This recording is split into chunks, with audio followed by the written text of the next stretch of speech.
We should be live. Hola, hola, mis amigos. Hope you guys are all doing well. YouTube health is excellent. So it says. I have my doubts. Welcome, welcome, guys. Let's just make sure we got some volume here. Hold on for a minute anyway. Wait for a couple people to join in.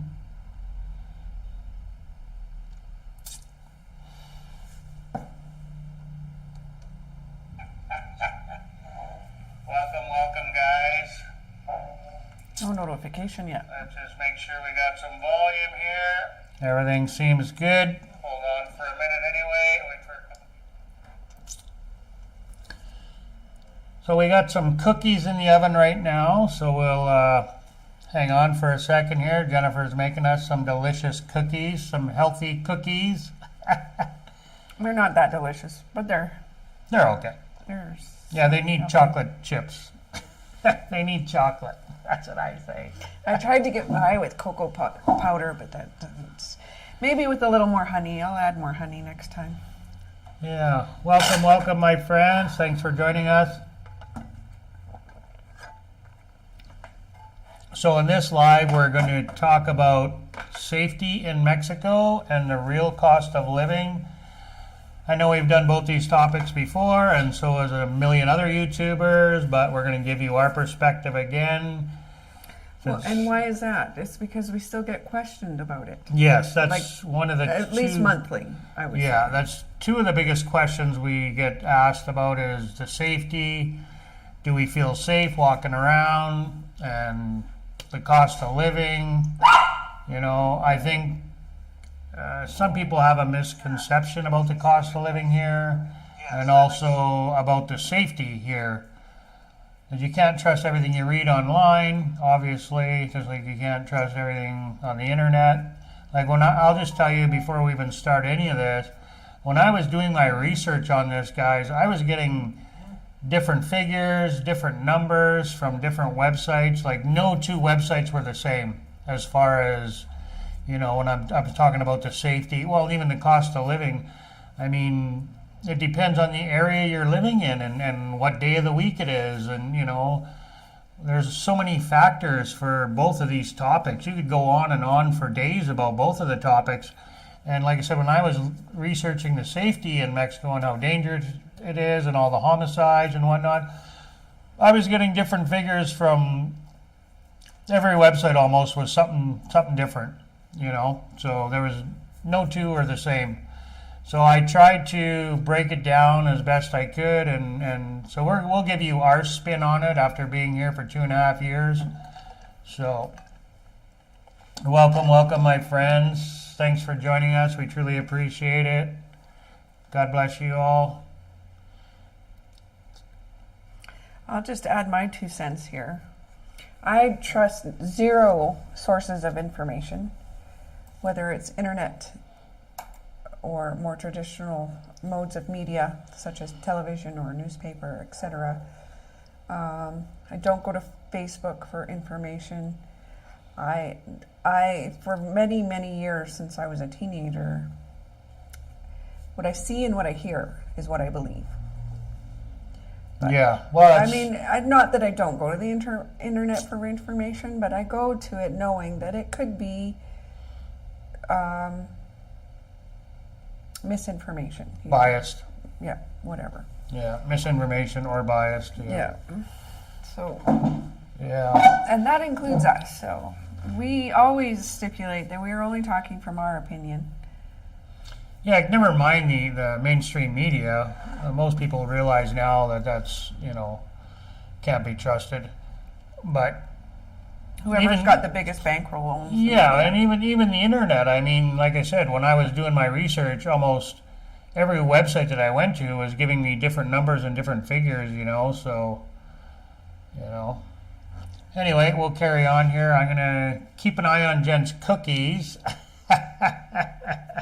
for her, because she's going to... I made the PowerPoint today, so just let you know, I made the PowerPoint. And it's not actually PowerPoint. I use free program, Google Slide or something, some Google program that was free anyway. It's like PowerPoint, very similar.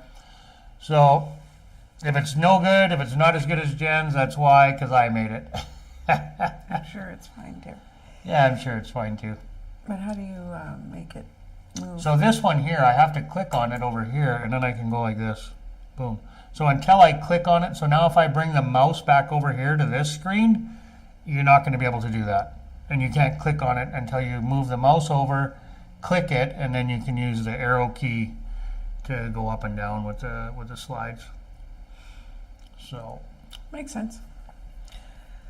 yeah, so I'll start off because I made this, so I'll start off with this one here. This graph here just represents, the homicide rate from 2015 to 2021, and then how it's in 2015 it was quite low, and then it's just steadily climbed up until around 2019, well, about 18, and then it kind of petered off and was pretty level at 2018, and now that 2021 is hit, it's starting to decline again. So that's a good thing, right? And I think like Mexico is going through some major changes right now, the whole country, and for the better. I have to admit, for the better. So that's what this graph here represents. If it's hard to see, you should be able to zoom in on it or pause it, take a screenshot later on, come back and look at it. But that's what that is. So it's the homicides here in Mexico. Yeah, for each year. So For each year, yeah. in Right from 2015 it starts and then it peaks at 2018. And then goes from there till 2021. Yeah, there's no denying that there's crime and homicides here. No one is denying that at all. I think all the people that live here, I think some people brush it off, but it does happen. There's homicides here for sure. In my opinion, Is there homicides where you live? That's right. There's homicides everywhere. So anyway, we'll carry on with our presentation here, and at the end we'll give our little bit of a spiel, a little bit more of our opinion. So that's it for that. Murders in Mexico, how bad is it really? You can go ahead, babe. I'll go check on As this. shown in the graph that we just showed you, the monthly homicide rate peaked in July 2018 at 2.5 deaths per 100,000 people. The relative leveling off after this point represents a change from the earlier pattern of steady monthly increases. This change in trend began more than a year and a half before the onset of COVID-19 pandemic. Yeah, if you guys, if you have any questions, just hop on and leave a question. We can stop and answer, any questions right off the bat here and carry on. Not a big deal. If you got something you want to say it. Don't be shy, my friend. You should be able to just click. Yeah, there you go. Okay, changes in homicides by state. Checking cookies. Well, I'm sure they're fine at this point. He's going to eat cookies is what he's going to do. Changes in homicides by state from 2015 to 2021. In the past 7 years, 8 states recorded improvements in their homicide rate, while 24 deteriorated. Yucatan, I'm not going to be able to say some of these. Coahuila, Aguas Calientes, in Baja California Sur, all recorded a low homicide rate in 2021. The states that recorded the largest deteriorations in their homicide rates, such as Baja California, Guanajuato, Michoacan, and Zacatecas, were home to ongoing conflicts between cartels.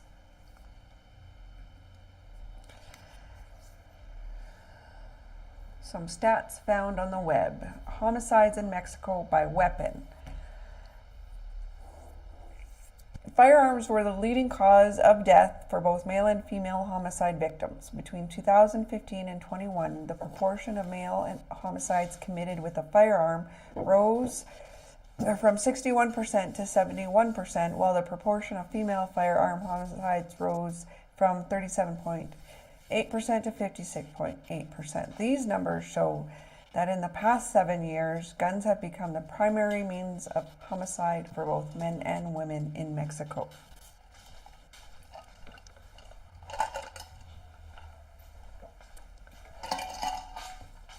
Violence against police, politicians, and journalists in Mexico.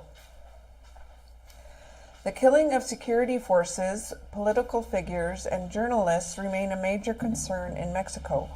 More than 400 police officers were killed in 2021, with the majority, 52%, being municipal police officers, followed by state police at 39% and federal police at 9%.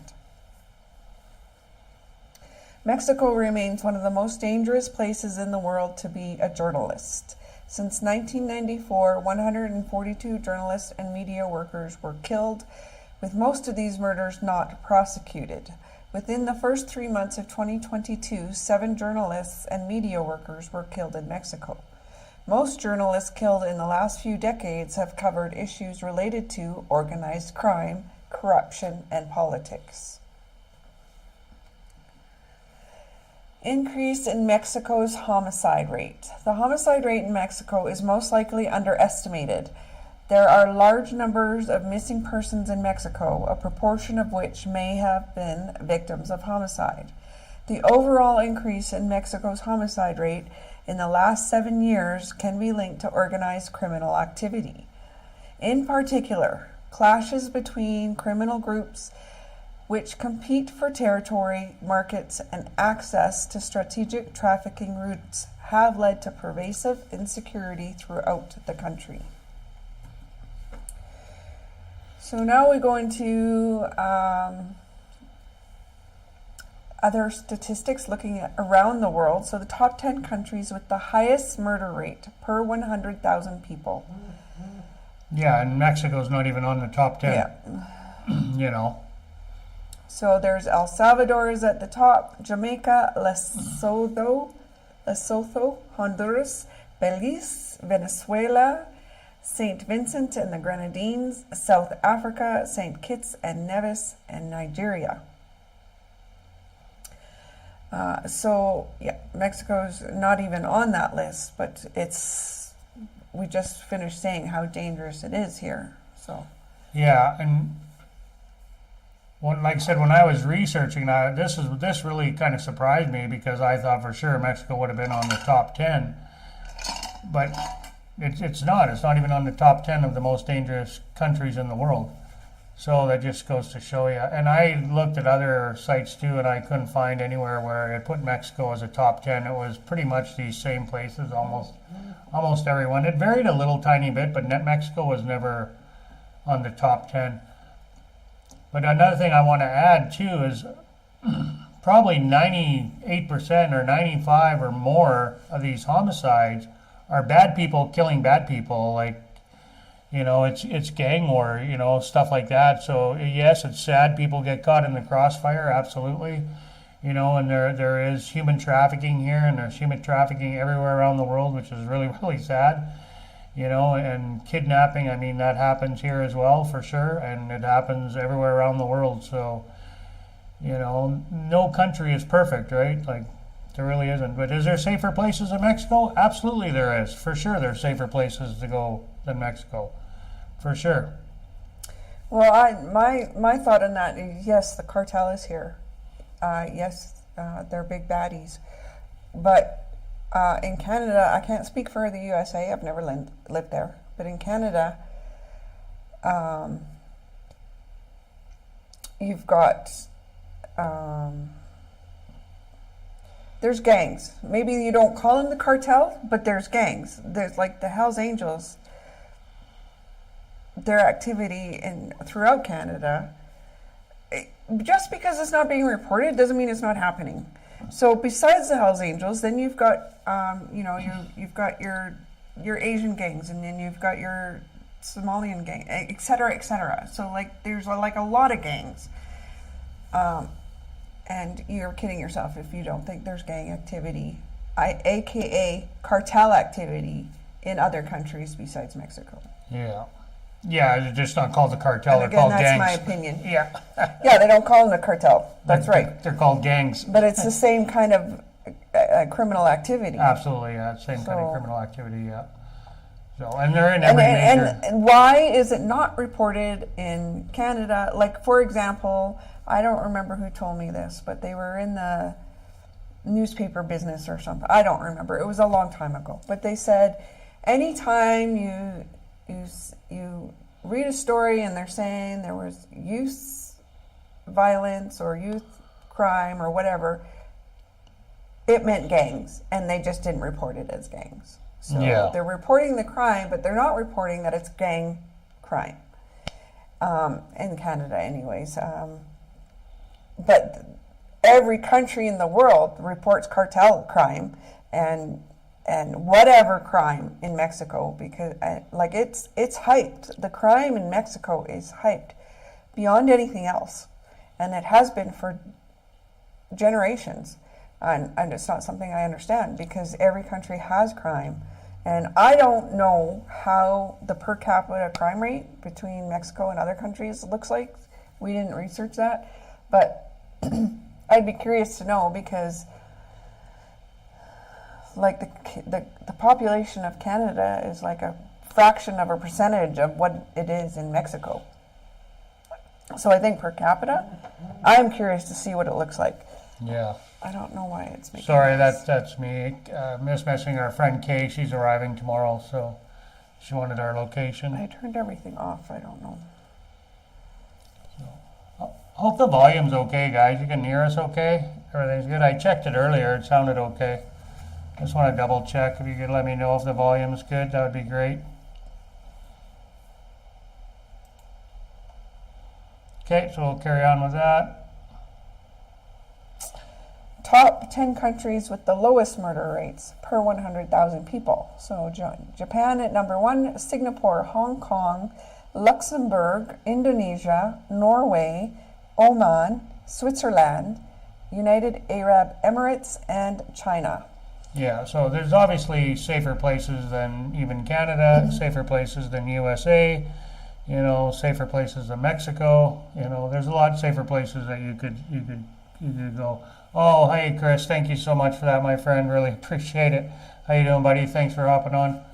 So his little note over here, most dangerous city in Mexico, Tijuana is considered the most dangerous city in Mexico due to its high rate of homicides and drug-related violence. The homicide rate is 138 per 100,000 people as the main entry point for drugs coming from South America. Tijuana is a hotbed of cartel activity, being close to the border with the United States. It is also a major center for human trafficking and organized crime. Yeah, and I want to point out, it's at the border. So they're trying to get this illegal activity and stuff over the border to the U.S. where the consumers are. Yeah. Even La Paz was on that list for a hotbed of activity for cartel, and there's a lot of expats that live there. That was another thing that kind of surprised me, that it was on the list of being a red zone. So the green zones, the two white zones actually. So the two safest states in Mexico, according to what I seen on Google, was the Yucatan and Campeche. Were the two safest states. And then even the next one, there was a lot that were, I think the color coded it was white, green, orange, and then red. So even Quintana Roo was second, So there was only a few that were red. Only a few. But the two that were white, the only two that were white were in the Yucatan Peninsula, and that was the Yucatan, the state, and then Campeche were the only two that were white. But like I said, I was getting different results from every website that I looked at. So, you can't trust anything nowadays. Like Jennifer said, you trust your own eyes and your own ears, So, we'll carry on. That's it for that. Why are more families immigrating to Mexico? At the Costa Verde International School in Sayulita, Nayarit. Oh.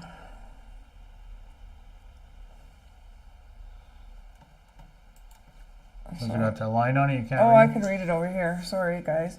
The school's population of 190 students is these days split about 50-50 between Mexican and foreign students.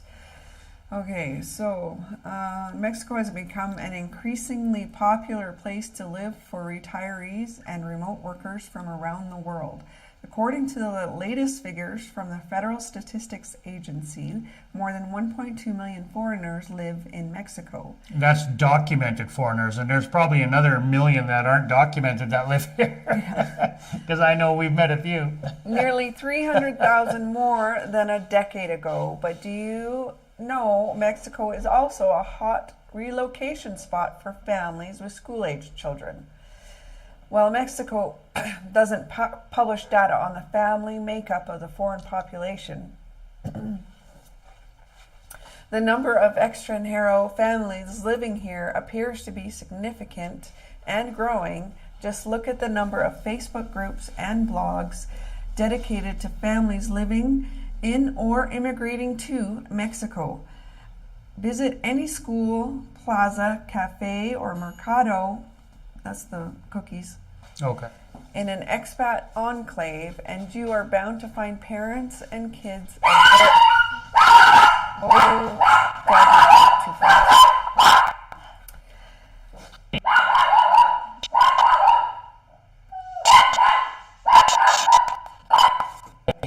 You are bound to find parents and kids of various nationalities integrating everywhere into daily Mexican life. It's the best move we could ever have ever made, said Jason Hartman, who moved to Michoacan from Los Angeles. Here I am less stressed. I don't work 60 hours a week and weeks just to get by. So the reasons for moving to Mexico have changed. So 2017. Dramatically, it's changed. So 2017 is the blue or green line, and 2022 is the yellow line. So reason, raise bilingual, bicultural children has decreased to 15%. Escape. It's increased to 22. No, 2000. Oh, sorry, it's decreased. Sorry, yeah. Sorry. Escape politics of home country has increased 28%. Like, look at that. Whew, from 6% to 28%. Yeah. Lower cost of living has gone up to 18% from 15 or 13%. And enjoy Mexican culture has gone down to 12% from 19%. And more family time has increased from 3% up to 12%. Reduced stress has increased from 3% down from 12%. And better weather has decreased. It's kind of the same, 8% in 2017 and 6% in 2022. So that's pretty well the same.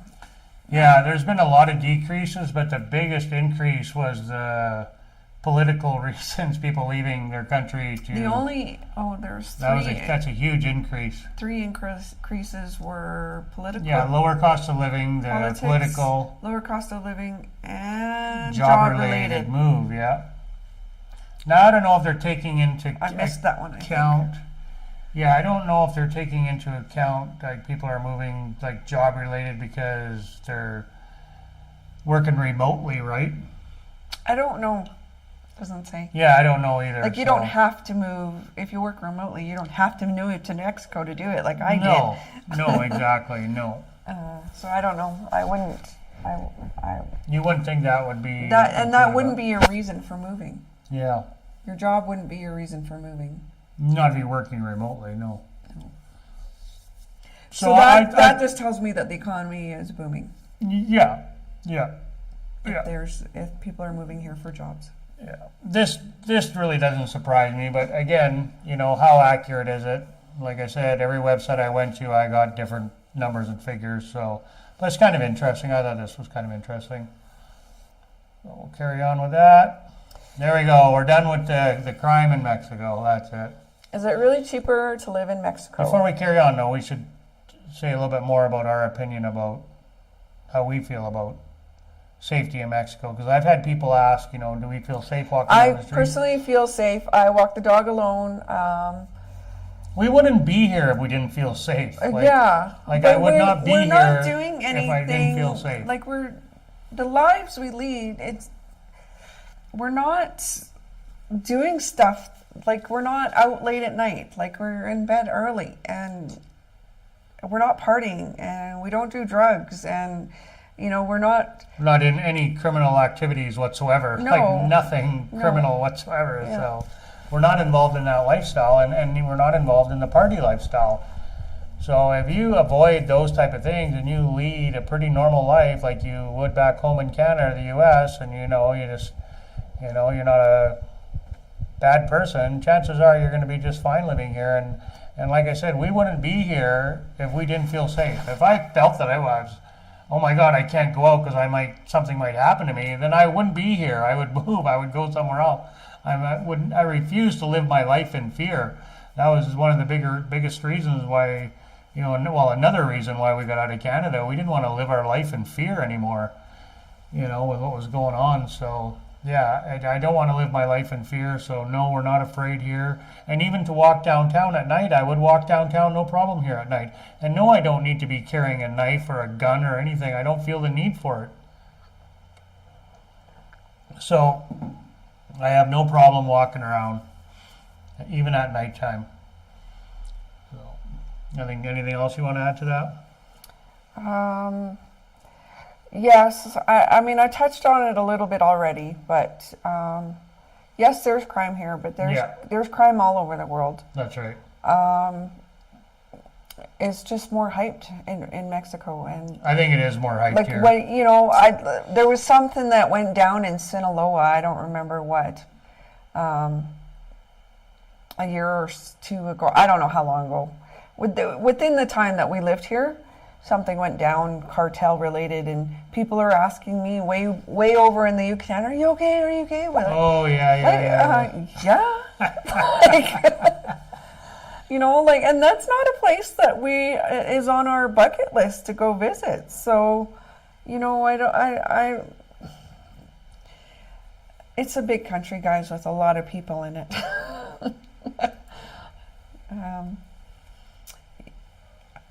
And the people that live in Mexico are afraid too. They are raised to be afraid. You don't go here because it's dangerous. You don't go here because it's dangerous. And I've seen it firsthand, you know, like, fear sells, right? Like fear sells. And I do think that it's hyped here. I really believe that too. And yeah, we had people reaching out to us with something that went down on the other side of Mexico, and we were okay. Like, oh my God, it's like a 3-day drive away. Like, yeah, we're fine. Chris has a question. Yeah, regarding crime and cartel activity, do you find the locals are fairly in tune with that is happening in the area? As a friend, Have you ever had a local friend who said, "Don't go here, don't go there"? I don't know.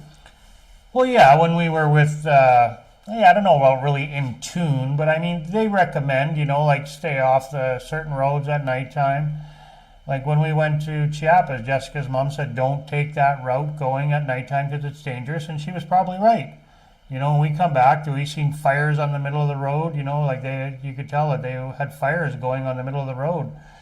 You know, so there are certain areas up in the mountains that are isolated and secluded, and you know, it's just I don't know. You don't drive at night. You know, in the Chiapas, I could be wrong, but I don't know that it was cartel.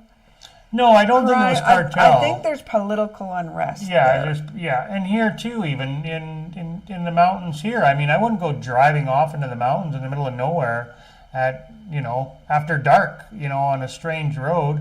If I'm on a toll highway going, you know, from here to, you know, on a toll paid highway, sure, no problem. I'll go at nighttime. I'm not going to go up. Not really, because they've got potholes too. Oh yeah, we do not like but to travel at night. As far as safety goes, I would feel safe. But if the I was road driving is not around, always safe though, and I don't mean like the the condition of the road is not safe at night. Yeah. It's not something you just that got to use common sense. we don't like to do it.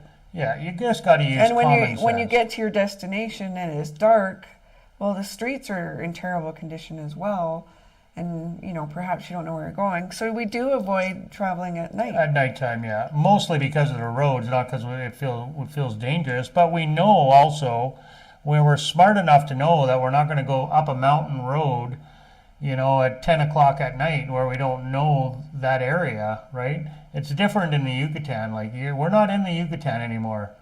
We know that area. We know the roads. We know the area. But out here, when a strange area, no. You just got to use common sense, right? And it's like anywhere. If I was in downtown Toronto, I wouldn't go out on the streets at 10 o'clock at night on some strange dark alleys driving around, or if I was in Edmonton, certain areas of the city, I wouldn't go driving around at 3 o'clock, 2 in the morning or whatever, right? So why would you do it here? We have no reason to do that. So Josue warned us not to go out at night here. Yeah. But I feel fine. Like we've been in Coatepec here. Yeah, we're in a smaller town. He was probably referring to Jalapa. Even in Jalapa, though, I think I would feel fine if you're in a.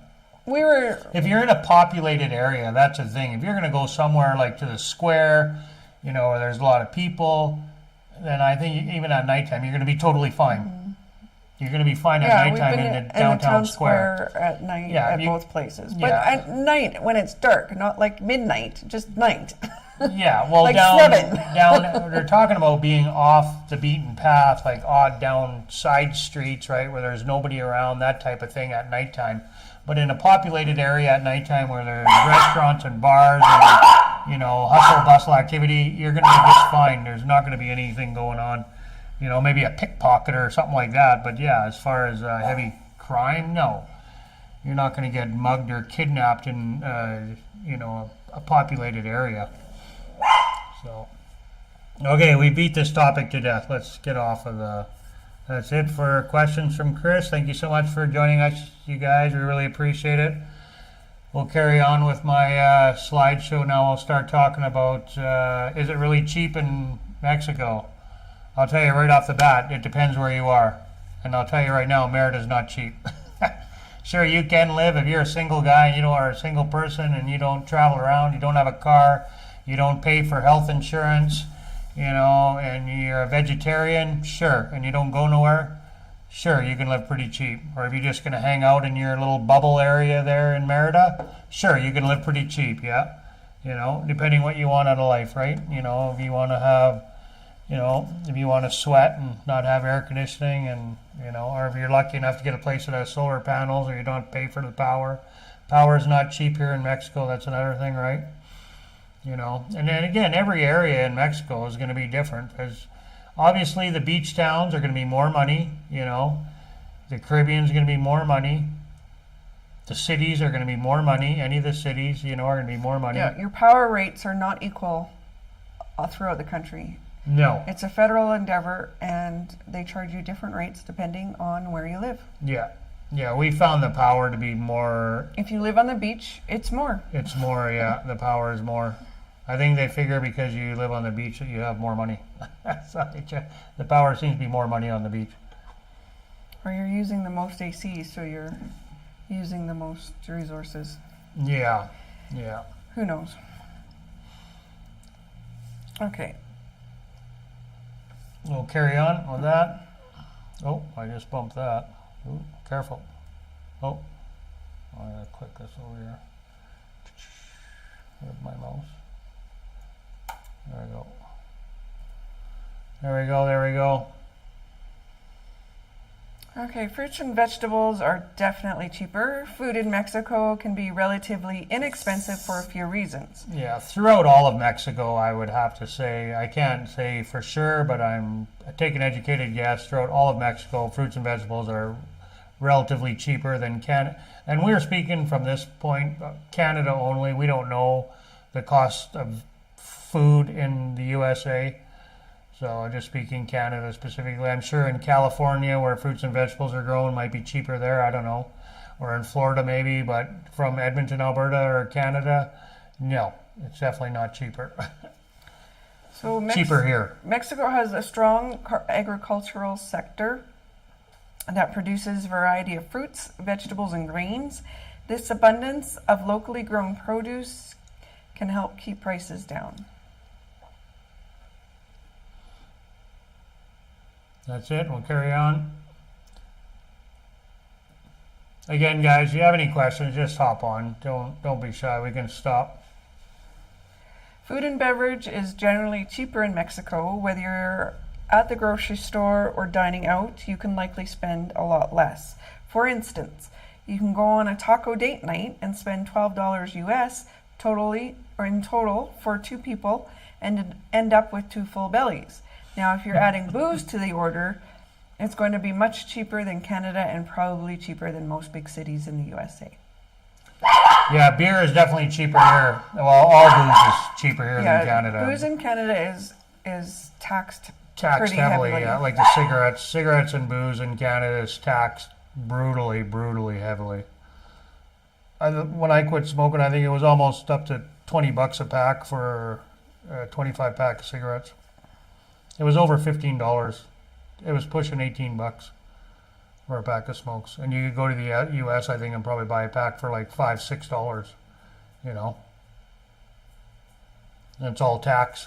It's all tax. Unless you're a native, you can go to the reserve and buy them for about $4 for a pack, but it's all tax money. It's crazy.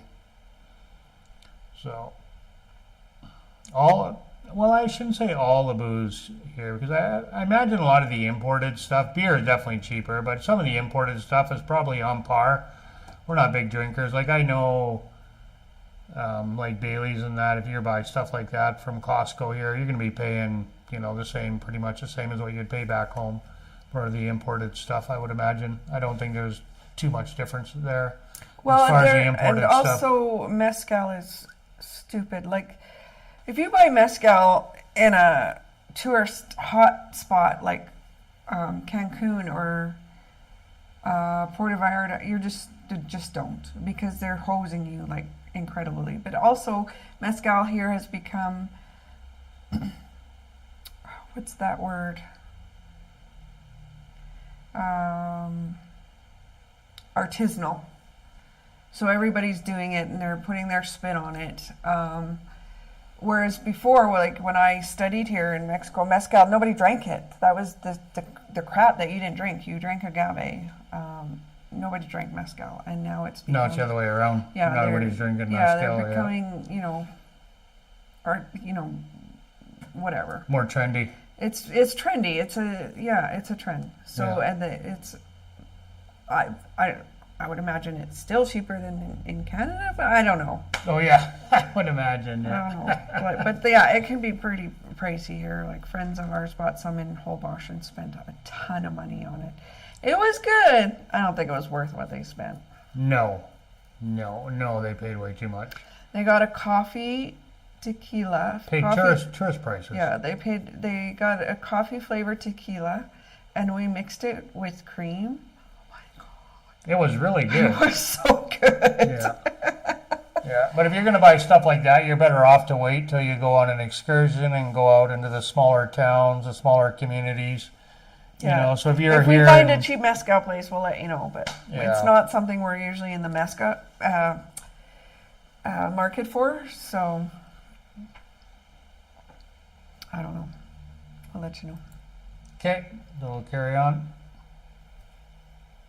What is the average cost of living in Mexico? Okay, the cost of living in Mexico varies from region to region and city to city. While neither Mérida nor Coatepec certainly don't have the lowest cost of living in Mexico, it is still very affordable by Canadian and US standards. Coatepec is for sure cheaper than Mérida. Rent and dining out, fruits and vegetables, and yes, even the meat is all cheaper here. Propane for cooking and gas for your car is pretty much the same, and luxury items are also pretty much the same. I don't know about gas because we can't really say on gas because we paid less in Alberta for gas. It was pretty on par with Alberta. Yeah. Well, again, it depends on what area you're talking about, right? But I mean, Yeah. gas is not cheap. There's not going to be too much of a difference, and same with the propane. There's not going to be too much of a difference in price. It might vary a little bit depending on what region you're in, what area.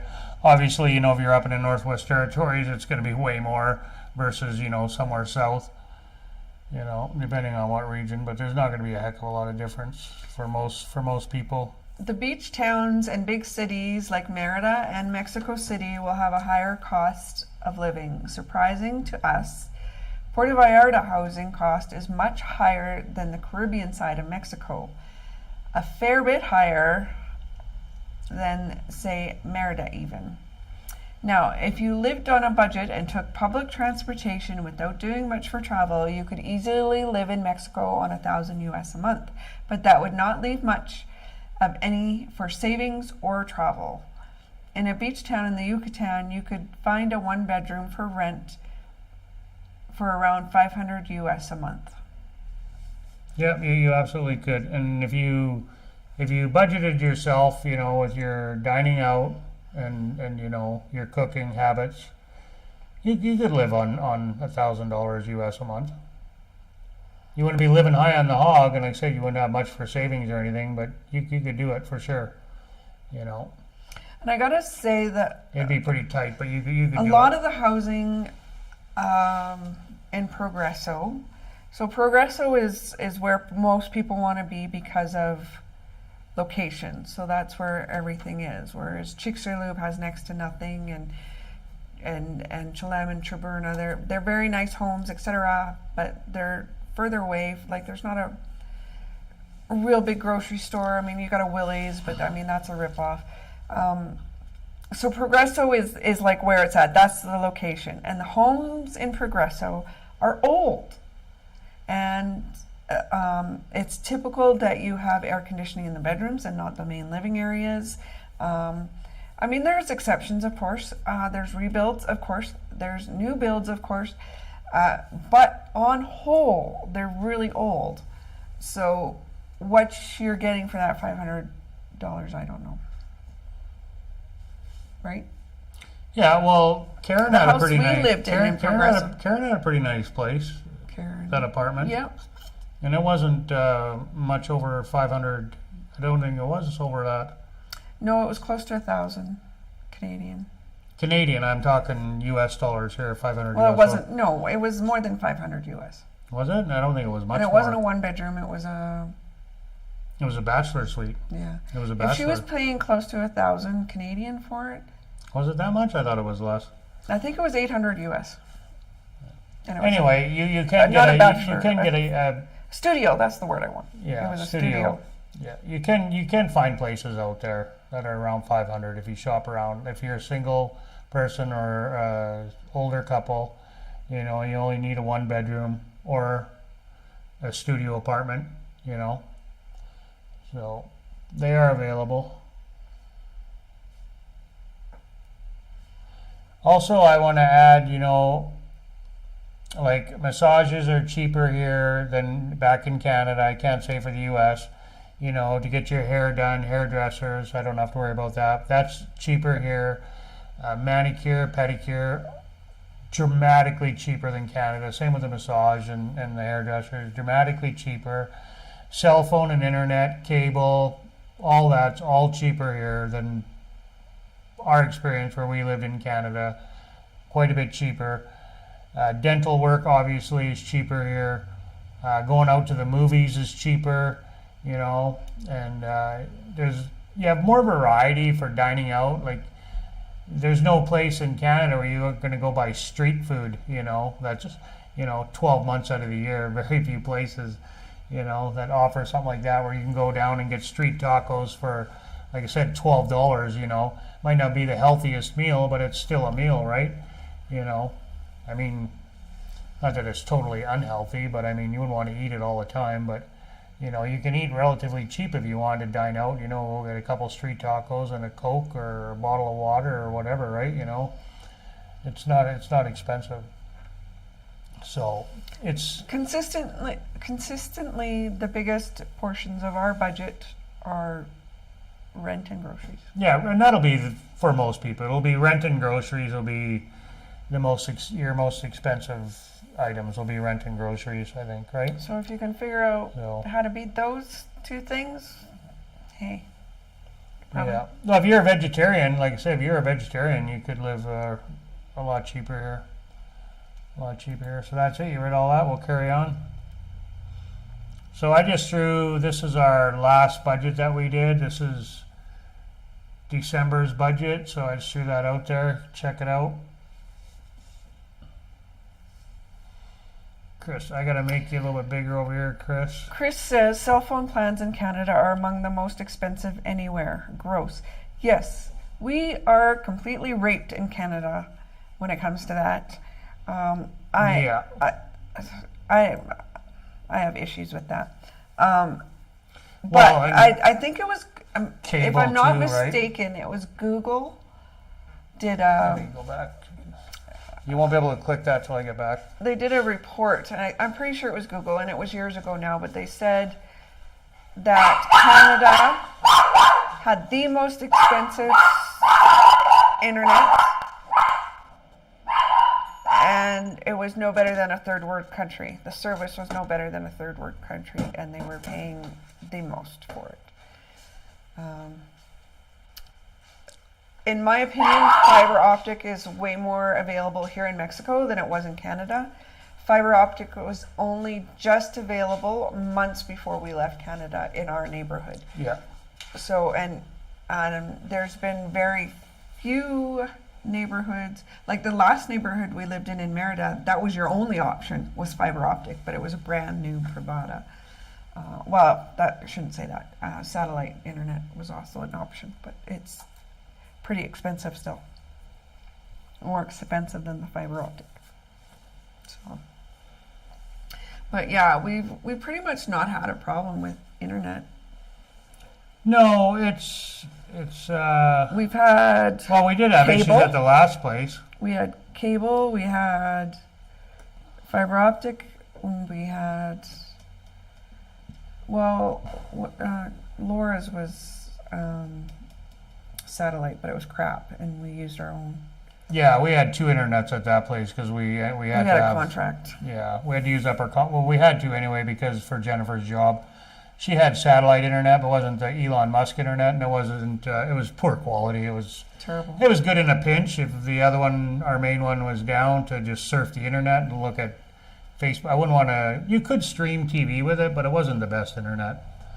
So anyway. So when you factor in health insurance and owning a vehicle, things start to add up pretty quick. Yeah. Though food and rent will be your two biggest expenses. Now, if you can own a home and not have rent, you will still have regular maintenance. If living in a beach town, that maintenance will be more costly and more frequent, I would dare say. Yeah. Yeah, it's going to be more frequently the maintenance with the painting and everything, unless you're. So either you're going to be doing it yourself at the age of 70, or you're going to be paying someone to do it, and hopefully they do it properly. And hopefully they show up to do the job. Or you're doing it yourself. So that was just not an option for us anyway. We couldn't afford to buy a home anyway, but it was not an option. The only way I'd buy a home here is if was an investment for a rental property or something like that, or to flip it. Even a rental property though, I wouldn't want that, to flip it. Buy some property, hold it for a few years, and then flip it. Other than that, no way, forget it. No way. So I think that's about it. If you got any questions, now's the time. No, I got it. It's over here, I think. I moved the thing so you can read it. So yeah, I think that's really all I have to add for that. And like I say, when you add a vehicle and health insurance, the cost of living goes up dramatically. And then traveling around too, right? If you're going to go out and travel around, it's still cheaper than traveling back in Canada, but it starts adding up, right? Now all of a sudden your budget that you're spending You know, instead of spending $2,000 Canadian or $3,000 Canadian, now you're spending 3,500 or 4,000 a month because you just spent, you know, $500 traveling to the Caribbean, or, you know, $1,000 because you went to Mexico City or whatever, right? You know.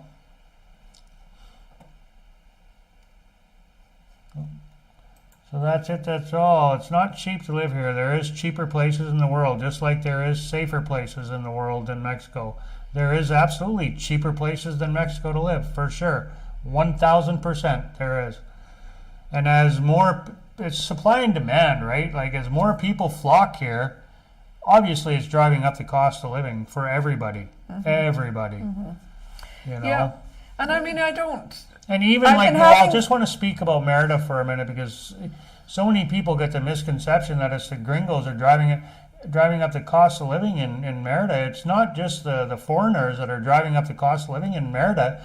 It's all the other Mexicans that are moving there as well, from Mexico City and from Chiapas and from all over. Like, the locals are flocking to Merida, so that also is driving up the cost of living in Merida. It's a supply and demand, right? It's not just the gringos that are flocking there that's driving up the cost of living. I mean, they're contributing to it for sure, 1,000%, and we were contributing to it when we were there, 1,000%.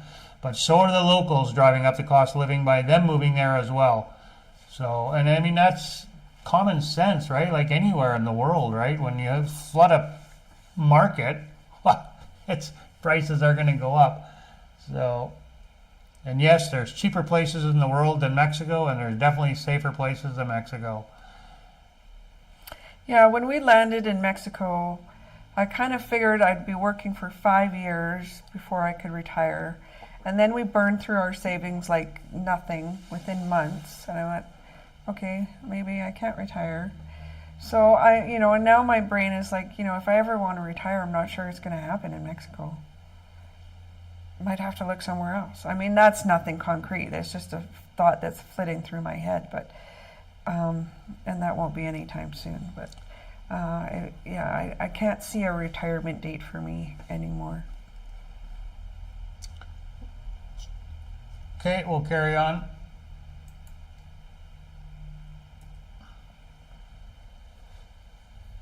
So there's some of our past budgets. I just thought I'd throw that in there. Look how high they are. I mean, that 1 month where it was 4,000 pesos, we had, I think that was the month we bought the generator. We dropped $1,000. So we spent something, $1,000 US at Amazon. I went back and looked at it. So we had a huge purchase from Amazon and Mercado Libre, from both those places. So Chris wants us to talk about Gringo Pricing. It's a thing. Oh, it's a thing. Oh yeah, it's a thing. You're darn right it is. Yeah, it is a thing for sure. It's real, especially in the tourist zones. You don't notice it so much outside the tourist zones, but you get into Playa del Carmen, Cancun, Puerto Vallarta, any of the tourist hotspots, it's a thing for sure. And Progreso. Yeah. They've got two menus in Progreso on the Malecon. They got one menu that's in English, that's for the tour, and in US dollars. And it's in US dollars. Yeah, it's in English and it's in US dollars. Whenever you're in Mexico and you see something priced in US dollars, walk away. Walk away, because you're getting Gringo price. Never should, and ask for if you're in a restaurant, ask for the Mexican menu. Tell them you want the Spanish menu, even if you don't speak Spanish, even if you don't read Spanish. Use your phone, get out Google Translate, and use the app. You do all right with menus. Yeah, well, I've been here for a while too. You'll do all right with it, but yeah, whenever you're here in Mexico and they hand you see anything, whether it's restaurant, shopping, whatever, and it's an American price, walk away. Don't buy it, because you're getting hosed, for sure. For sure. Well, just for an example, when we were out in the Malecon there, they added the tip on the bill, 100 pesos, and Jen got distracted by the dog, and we paid it. Plus, she tipped on top of it, and we know better. We really know better. And I had gone to the bathroom, so I wasn't there. Jen paid the bill. I come back out. We're walking away, and she's like, "You know what? I think at the end of the bill, I think there was 100 pesos added onto the bill." And because she had it already in her head how much the bill should have been, which should have been whatever it was, and there was an extra 100 pesos in it, and yeah, they added on 100 pesos. And then it happened again the same day at lunchtime, but we caught it. She caught it, and she's like, "Hey, what's this?" "Oh, that's the tip." Well, they're not even supposed to do that. Anybody who watches Q RuPaul knows that they're not supposed to do that. It's illegal. It has to be, the prices have to be listed, and they're not allowed to tack on the tip. So we caught it anyway that time, and he only added on 80 He pesos. screwed himself over. They screw themselves when they do that, because we would have tipped more. He made himself 15%. I probably would have tipped 20%. We would have tipped him 20, yeah. So Yeah. Oh yeah, a lot of times they do. They end up. But and the wolves that do it for those people that do it are ruining it for the rest of people, because that makes me leery. I don't want to tip well now.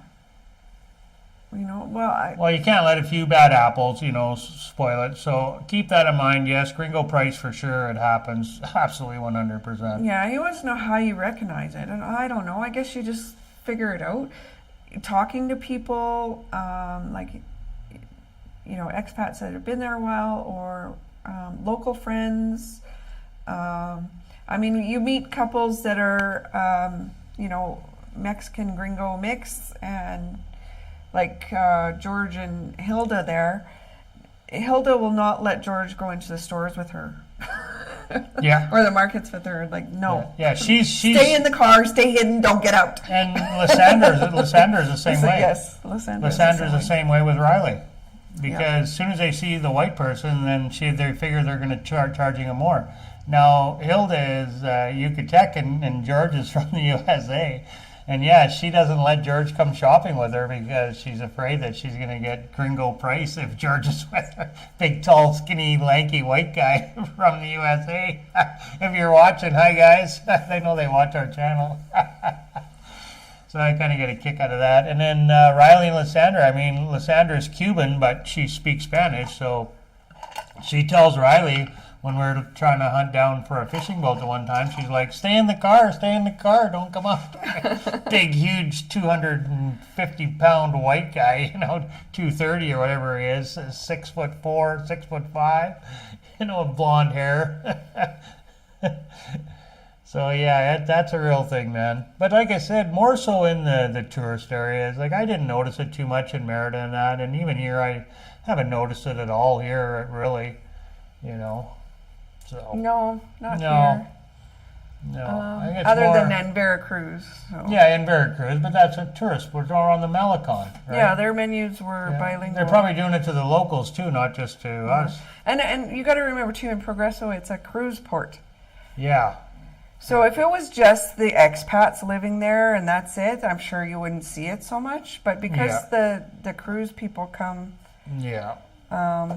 it was like Mahawal. We went there and you had no option but to pay you could pay pesos, but everything was listed in US dollars. Everything. Yeah. They didn't even have a peso menu or a peso price. No, it was all American because of the cruise ships. I mean, that's a much grander scale than Progreso, but they're, they can get those prices. So can you blame them? I don't know. I don't have to shop there. Cruise people can. Yeah.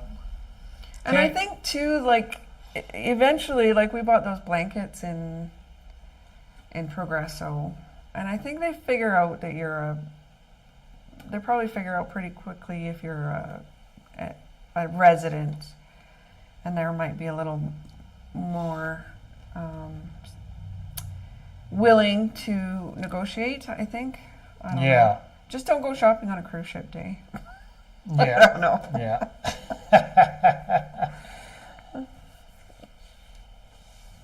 Okay, so we'll carry on with that. So that's it for that.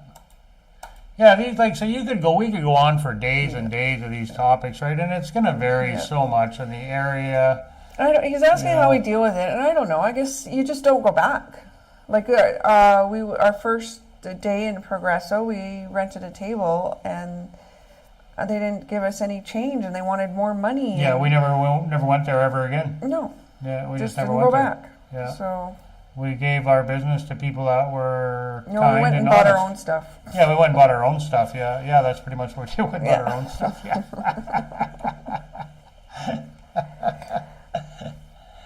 Hey, Ron, how are you? Ron. Rorn. Welcome, Rom? welcome. I can't. My eyesight. I'm sorry.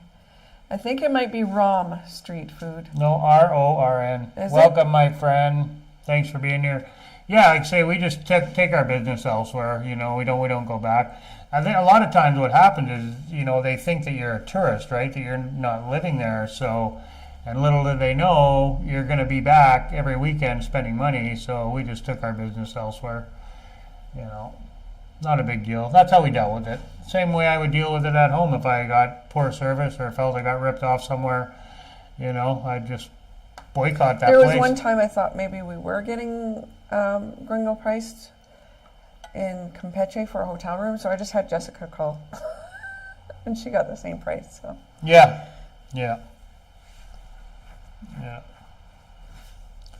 Okay. Where are we at here? Oh, we're over here. Okay. we have lots of people asking if we feel safe in Mexico. Yes, we do. Many surprised how high our budget is. We are doing lots of traveling. That brings the cost up. Plus health insurance, plus the vehicle, plus.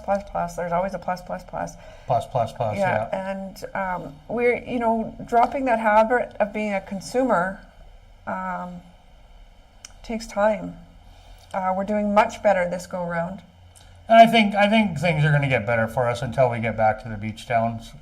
But we're going to try to. We don't need a big place like this. Like this was, that's another thing. Yeah, things are just kind of happen for us. Like people reach out to us, and it was in our budget. So. Yeah, this is all right. It's a big place, but I made you guys smaller for a second, but I'll put you back big again. You guys all read that now, so that should be good. Another big question is, what do we do for health insurance? I'm using a company called healthitinerary.com. Jennifer did a lot of research on this health insurance, guys. Yeah, but like I did a it lot of when I first got here. Yes, so. but not days, weeks and weeks of research to find us good, affordable health insurance that we could afford. So, because I ended up going with a recommendation from somebody I'd met. They said that they didn't have it personally, but they knew people that had it, and they not only offer health insurance, they also offer expat insurance. So if you need, they not only offer health insurance, they offer expat services. So if you need a translator or something, I think they have a monthly package, or I don't know if it's per event, or I feel like they have like a, maybe it's a yearly subscription and you can use these expat services. I'm not sure. We don't use that part of it, but I know they do offer it. So yeah, of course there's other insurance companies out there, maybe even cheaper. I don't know. I didn't find them. I did go with the cheapest one. I was not going to go with her. And then what she ended up doing, because it was so much higher than I expected, she ended up just changing our deductible to bring our premium down. And so pretty much we'll probably never use the health insurance because, like, for example, if we'll never use the health insurance? Okay, let me try to explain that. Not likely. It's not likely we'll ever use it. If you're in an accident, the deductible. Emergency, yeah. If you're in the hospital because of an accident, Or a heart attack, or... No. If you're in the hospital because of an accident, your deductible is, you don't pay it. So what's that word? It's waived. Mm-hmm. if you have a heart attack and you end up in the hospital, yes, you'll likely use the health insurance. But if it's something minor, like say you need stitches, yes. Then you're going to pay out of your own pocket. you're probably going to pay. It's going to be less than it's a deductible. It's going to be cheaper than a deductible. That's right. So anything that's less than deductible, so you're I'm going to pay out of hoping we your don't pocket. have any major things where we have to use it, right? Like it's something you buy, but you hope you never have to use. Yeah. So and that's the package I chose. 100% you can get packages where, yes, if you get stitches, they're paying for it, but you're also paying a really high premium for that. It's not something we can afford. They can completely tailor make the package to your needs. I shouldn't quite say that. Like I have, which is a lot of people. I think a lot of people are on a budget. Not everyone's got, hundreds of thousands of dollars to throw away, or with a steady stream of income, that's coming in all the time. A lot of people are living on pensions. And, a little bit of savings, some retirement savings, a small pension, big pension, whatever. But it's still, they have a nest egg, but they're on a budget, right? They don't have, so that's the type of health insurance that would be affordable for them, right? Which is what's affordable we for also us. considered buying into the national healthcare system, which we can do as temporary residents. But even that was pretty pricey. Yeah, it was around the same amount of money with poor service, and you're going to be waiting, it'd be... Wait lists. I don't think it's quite as bad as Canada for the wait list, but it's still, Bad equipment. The private one, you go to the nice private facilities. I don't mean bad staff, I mean understaffed. Yeah, the private ones, you go to nice facilities, and you're in and you're out. Very clean, very professional. Not that the other ones aren't, but it's faster. It's not as expensive. You went to a dermatologist, and I feel like that was 800 pesos a visit. Yeah, to do stuff like that. Yes, and that was a specialist. So a doctor was 400 pesos. Yeah. So what is that? 500 pesos is like $40. So it's less than $40. Say it's $35 to go see a doctor, and then the specialist was 800, so that's pricey. So that's like even that's not expensive. $70 or $75 to see a specialist. Okay, and I got in to see her within days. So, we're not worried about health insurance, and when it becomes unaffordable is when you have a major illness, and that's why we have health insurance. Yeah, I mean, 500 plan pesos. on getting majorly ill, but that's why we have insurance. Yeah, it's $30. So we can afford the regular stuff. $30 US, 500 pesos. So, but with 400 pesos to go see the doctor, and I don't know if it's cheaper here. That was at the beach. So $23. So it probably is cheaper here. Yeah, that was in Progreso. It probably is a little bit cheaper here. And it was $800 to see a specialist. So, so it's $60 or not even $50 a US, to see a specialist. $46, $47. So, yeah. Okay, we'll carry on. That's it for that. I think we're coming to the end, guys. We're done anyway. That's it. We've answered all the questions. Nobody else has anything. Nothing else. Thanks for stopping in and watching this video, guys. We really appreciate it. Thanks for joining us on our Wednesday live. You've got a video dropping on Friday, do you not? Yeah, video drops Friday. On, what is it about? It's I smashed together some older videos. So I did like...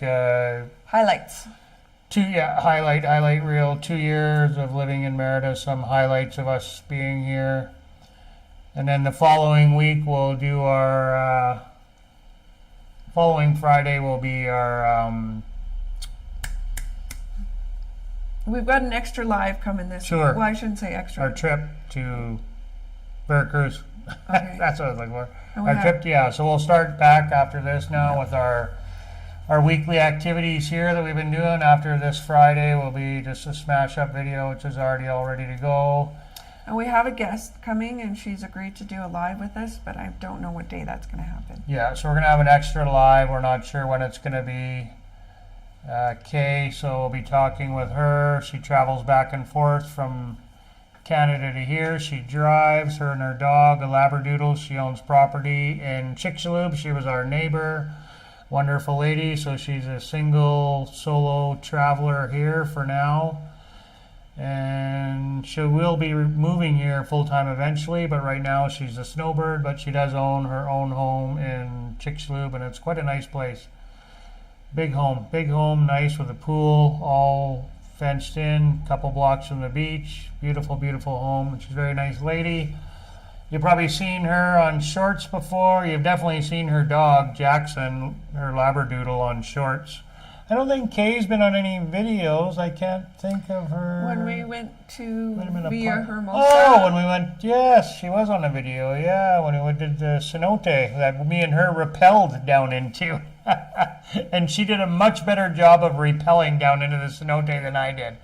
But she had experience. I was thinking, I don't know what I was thinking I'm going to zip line, I'm thinking, I don't know. And I got up there, I'm like, oh, I'm rappelling. Oh my God. I was totally not prepared for it at all. Totally not prepared. I just had a brain freeze when I was there. We had a great time though anyway. You can go back and check out that video. I'll look for it actually, and I'll drop it in the links in the description. And I did add some links, a few links in the description already where I got a little bit of this information from. Not all of it, but there would have been too many websites, so I just put a few in there if you want to go check those out. If you want to check out some of that, go ahead. If not, no worries, but it's in the bottom of the description if you're interested. And I will go right now and look for that video, and I'll drop that in there so you can take a peek at who Kay is and her dog before she comes and we do a live with her.